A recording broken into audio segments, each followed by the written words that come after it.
Hello and welcome to the IPN Emergency Communication course. My name is Mark and I am going to be your tutor and guide on this exciting adventure.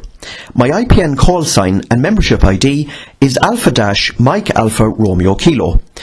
We will later discuss what the IPN call sign and membership ID is useful for. Each week we are going to discuss a different topic. We'll start with the basics and we'll work our way up to more advanced techniques. If you're still wondering why radio communications are important for you, your friends, your family and your local community, then please allow me to explain by informing you of the following simple facts. The world currently relies almost entirely on cell phone networks and other large commercial-based infrastructures to distribute information from one location to another. Since the internet is built on top of these systems, it relies totally on cell phones and cabling.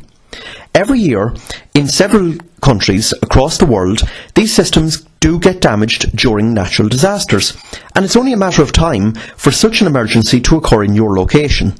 That's if it hasn't occurred already in the past, in which case you are already aware of what the outcome is of such an infrastructural loss. Even when the cell phones and cabling infrastructures are not totally damaged, they do tend to still become overloaded with the sheer sudden volume of calls for their usage by the public during emergencies. These systems are composed of links. If one or more links are removed, then the system tends to fail dramatically. Power outages are an extremely common cause for such issues.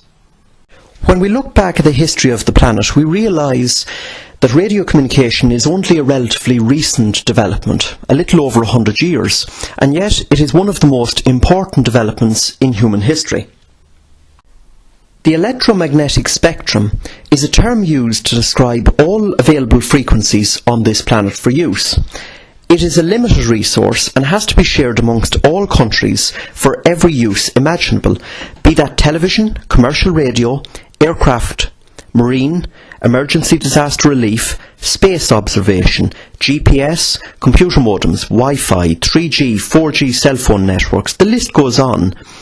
And it is through international agreements that licensing exists relating to these services and which frequencies they are allowed to operate on, as radio waves do not stop at country borders. During this course, we will discuss a number of different choices that you have when it comes to radio communication. Some of these are licensed and some are license-free. The reality is, though, that you should aim to have a mixture of different communications to give you total flexibility in a disaster. You have been listening to the IPN Introduction to Emergency Communications video, I-RVE201. Until next time, I have been your host, Mark, and I'm looking forward to training you up to a very good standard. If you have some additional friends who you feel may benefit or be interested in this course, please let them know about it. The more people that you have in your area using radio, the more beneficial it will be for you, as you will have more contacts to communicate with.